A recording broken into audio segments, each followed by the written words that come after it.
उनको मालूम भी हो जाएगा। उन्होंने पार्लियामेंट में ये कहा था, मेरे तरफ नाम देखकर कहा था, देख लीजिए एनआरसी होगा, एनपीआर होगा। क्यों होगा भाई, क्या मतलब उसका? यही तो आप करना चाह रहे हैं। मैं फिर से कह रहा हूं, आसाम में 19 लाख लोगों के नाम नहीं आए।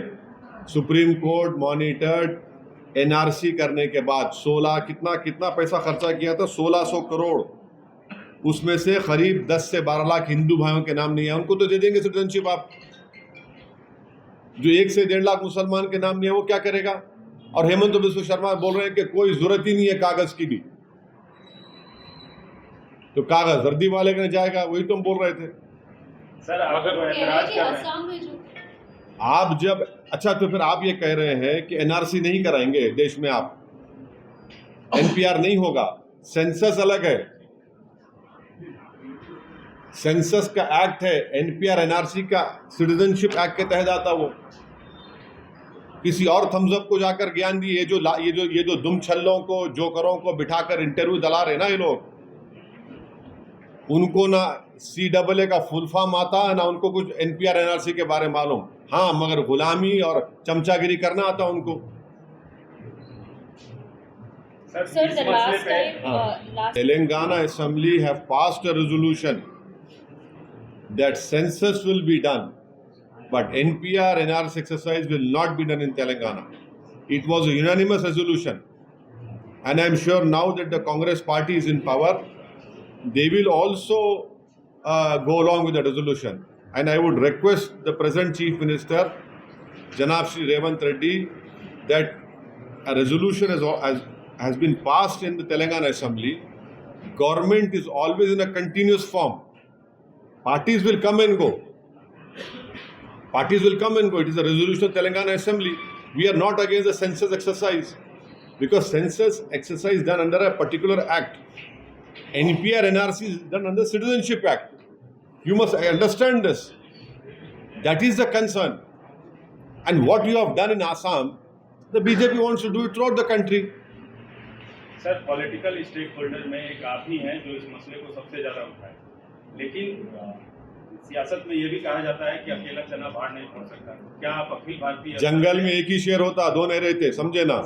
समझे ना? जंगल में एक ही शेर होता। क्या आप अखिल भारतीय स्तर पे like minded party, like minded organisation को एक साथ करके कोई मूवमेंट चलाएंगे इसके खिलाफ? ये देखिए भाई, ये मसला पूरे देश का है।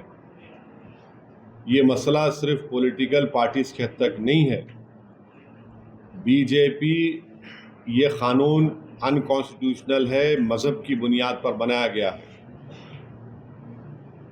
पाकिस्तान, बांग्लादेश के जो हमारे हिंदू भाई हैं, सिख भाई, अफगानिस्तान के, उनको आप सिटीजनशिप दे सकते हैं, लॉन्ग टर्म वीज़ा दे रहे हैं, देते रहिए, उसको कोई रोक नहीं है सिटीजनशिप देने से उनको। ये आप कानून इसलिए बना रहे हैं ताकि देश में फ्यूचर में जब आप एनआरसी और एनपीआर करेंगे, आप स्टेटलेस बनाना चाहते हैं भारत की सब 17 करोड़ मुसलमानों को। आप सुनिए, मैं फिर से कह रहा हूँ, ये आपने आसाम में किया, सुप्रीम कोर्ट मॉनिटर्ड, जो 10 से 12 लाख हिंदू भाई बहन का नाम नहीं आया। क्या बीजेपी उनको सिटीजनशिप देगी? नहीं देगी।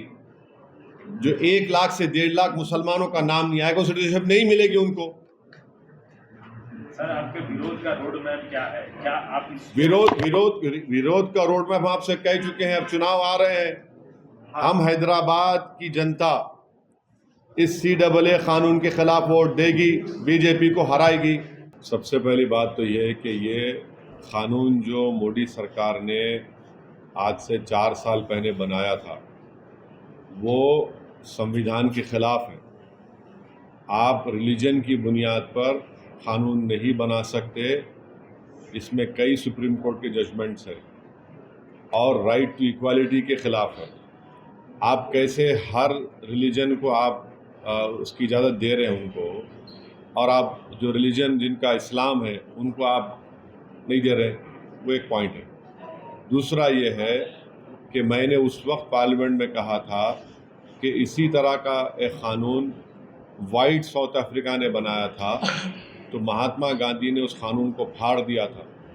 मैंने भी पार्लियामेंट में इस CAA के उस बिल को फाड़ा था। तीसरी बात यह है कि अब 4 साल के बाद ये सरकार रूल्स बना रही है। मैं देश को ये बताना चाह रहा हूँ कि मैंने नहीं, मौजूदा अभी प्रेजेंट होम मिनिस्टर ने पार्लियामेंट में कहा था मेरा नाम लेकर कि OECD, NPR भी आएगा, NRC भी आएगा। कई टीवी के इंटरव्यूज में उन्होंने बात कही थी। तो हम ये बताना चाह रहे हैं कि CAA एक्ट को सिर्फ आप CAA से मत देखिए, इसको आपको NPR से और NRC से जोड़कर देखना पड़ेगा। और जब वो होगा तो जाहिर है उसमें सबसे ज़्यादा निशाना बनेंगे मुसलमान, दलित, आदिवासी और गरीब लोग। पांचवी बात यह है कि अब आसाम में सुप्रीम कोर्ट मॉनिटर्ड एक NRC हुआ, 19 लाख लोगों के नाम नहीं आए, जिसमें से लगभग 10 से 12 लाख हमारे हिंदू भाई बहनों के नाम नहीं आए। उनको अब हेमंत बिस्व शर्मा ये बोल रहे हैं कि CAA कानून जब इम्प्लीमेंट होगा तो उन सब को सिटीजनशिप मिल जाएगी, क्योंकि उनका रिलीजन उसमें इंक्लूड हो गया। अब उसमें 1 लाख से 1.5 लाख या 2 लाख करीब जो मुसलमान नाम है, उनको इसका फ़ायदा नहीं मिलेगा। ये बताइए, ये नाइंसाफ़ी नहीं है तो क्या है? हेमंत बिस्व शर्मा ने कहा, बीजेपी के नेताओं ने कहा कि 19 लाख में जो 10 से 12 लाख जो हिंदू भाई बहन के नाम नहीं आए, उनको मिल जाएगा, पूरा सिटीजनशिप मिल जाएगी उनको। अब आप बताइए, नाइंसाफ़ी नहीं है तो क्या है? छठी बात यह है कि भारत में सिर्फ 5% लोगों के पास पासपोर्ट है। ओनली 5% लोगों के पास पासपोर्ट है। रिमेनिंग लोगों के पासपोर्ट नहीं है। और फिर आधार कार्ड आप देख लिए, प्रूफ ऑफ सिटीजनशिप नहीं है, उसमें खुद लिखा हुआ आधार कार्ड में। भारत में बर्थ रजिस्ट्रेशन 1959 तक मैंडेटरी नहीं था। 1996 में सिर्फ 50% इंडियंस के पास बर्थ सर्टिफिकेट्स था। तो जब NRC होगा, NPR होगा, तो उसमें बायोमेट्रिक एक्सरसाइज होंगी उसमें, और लोकल रजिस्ट्रार में लिस्ट लगाई जाएगी प्रमोद साहब की, असद साहब की।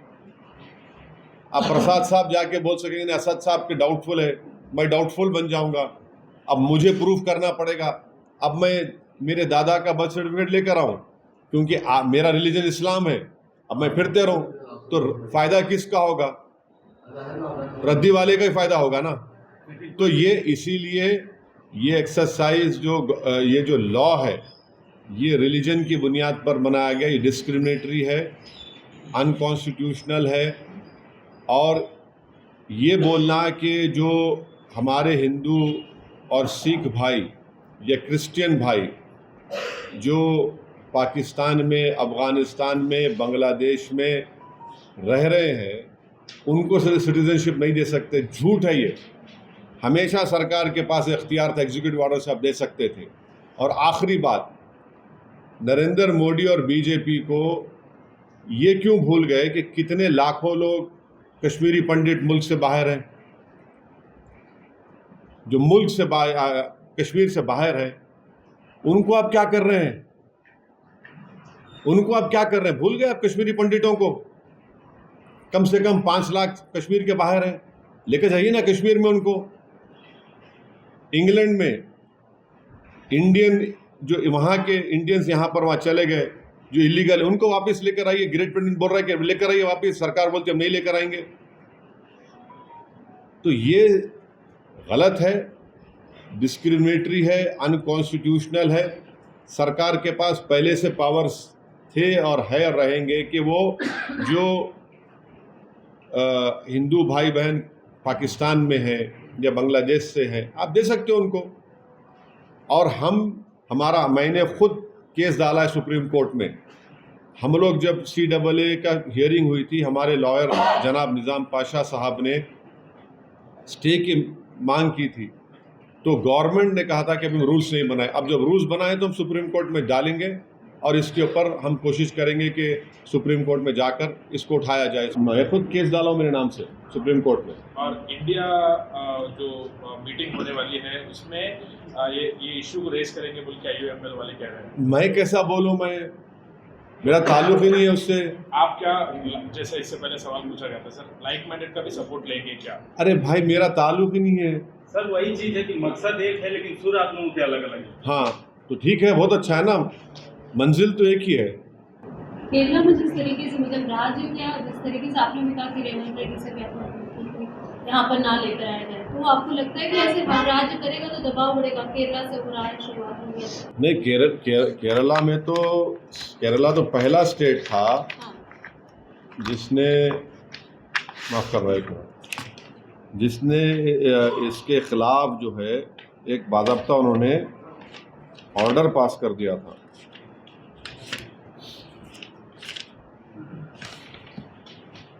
केरला के ने 2019 में उसमें ऑर्डर पास किया था जिसमें उन्होंने कहा कि considering that the apprehensions among the general public about the conduct of NPR related activities leads to NRC in the wake of the Citizenship Amendment Act 2019, the state government orders to stay all the activities connected with the updation of NPR in the state forthwith. This was the more or less the same resolution was also passed in Telangana Assembly. And my request to the present Chief Minister is that because government is always in a continuous form, parties will change based on the mandate people have given. Now, a resolution of the Assembly has already been passed in Telangana. We hope that the present Chief Minister will also ensure that NPR and NRC will not be done in Telangana. Census has to be done, but NPR and NRC will not be done because the resolution has been passed. And even the Congress party as a party at that time, when KCR was CM, that supported this resolution. ने भी कोई फैसला नहीं हुआ। जगन तो हमारा दोस्त है और रहेगा। तो आपका सपोर्ट है सर उनको? नहीं भाई, आप भी मेरे दोस्त हैं, दुश्मन है क्या आप मेरे? अपना काम आप करते, मेरा काम मैं करता हूँ। नहीं, देखिए अब तक तो बीजेपी वहां पर TDP से अलायंस कर ली। नहीं, सुन तो लीजिए, बीजेपी नायडू एक साथ आ गए और चंद्रबाबू नायडू ने नरेंद्र मोदी को टेररिस्ट कहा था। निकाल कर देख लीजिए, हम झूठ नहीं बोल रहे हैं, निकाल कर देख लीजिए। और फिर बीजेपी वाले हमको बोलते ये आतंकवादियों की सपोर्ट करता है। अब देखिए, क्रोनोलॉजी समझिए आप, अजीब मामला है। अब बीजेपी नायडू लड़ेंगे तो क्या ऑप्शन बचता है आंध्र प्रदेश के माइनॉरिटीज जिसमें दलित्स और आदिवासियों के पास? क्या वो बीजेपी और नायडू के अलायंस कोड देंगे क्या? नहीं, देखिए आप ऐसा डोंट जंप द गन, सुन ले तो लीजिए, तो ये बात है। Sir, so if Naidu hadn't come in alliance with the BJP, do you think there would have been a fighting chance for the minorities? What I am saying is that Mr. Chandrababu Naidu was with BJP, and when I was an MLA, he supported Vajpayee also. So he has been consistently playing footsie with BJP. When he supported Mr. Narendra Modi to become the Prime Minister in 2014. When he left Mr. Narendra Modi, he called him a terrorist. Now he has again rejoined BJP. So the Muslims, Dalits, Christians and Adivasis of Andhra Pradesh will play a very decisive role now. Sunni will play a very decisive role. You will see what will happen. Sir, Haryana की political situation, हाँ, जियो मैं election लड़ा तो B team हो जाता हूँ, और कोई सुनिए और कोई बीजेपी से अलायंस कर लेगा तो दूध का दुलावा रहेगा। हाँ, ये सुन तो लीजिए, जो नरेंद्र मोदी को इस तरह के अल्फाज इस्तेमाल करा, हाँ, आप उसको बिठा के चाय पिला रहे हैं। और जो CAA का कानून बना रहे हैं, क्या वो आंध्र प्रदेश पे नहीं होगा? देश में अगर NPR NRC होगा तो आंध्र प्रदेश में नहीं होगा क्या? आंध्र प्रदेश में भी होगा। म्यूनसिपैलिटी का चुनाव हो रहा है क्या? 130 करोड़ जनता का चुनाव हो रहा और नोटिफिकेशन आने से 4-5 दिन पहले एक इलेक्शन कमिश्नर साहब रिजाइन कर देते हैं। ये क्या मजाक है क्या भाई? ने तो मत कराइए इलेक्शन, क्या है ये? 4 दिन पहले वो रिजाइन कर देते हैं और फिर आप 2 इलेक्शन कमिश्नर्स को अपॉइंट करेंगे भी आप। माने अब 14 तारीख को बोल रहे हैं, मीडिया में आया कि 14th को मीटिंग होगी। जाहिर है गवर्नमेंट के पास मेजॉरिटी है, जो गलत कानून है, जो सुप्रीम कोर्ट के डिसीजन के खिलाफ आप बना रहे हैं, तो माने 2:1 पे आप 2 लोगों को बना देंगे। दूसरे दिन शायद हो सकता है प्रेसिडेंट उसको एक्सेप्ट कर ले और 1 दिन 2 दिन के बाद आप अनाउंस कर देंगे। कैसे क्या है ये तो काफ़ी अजीब है।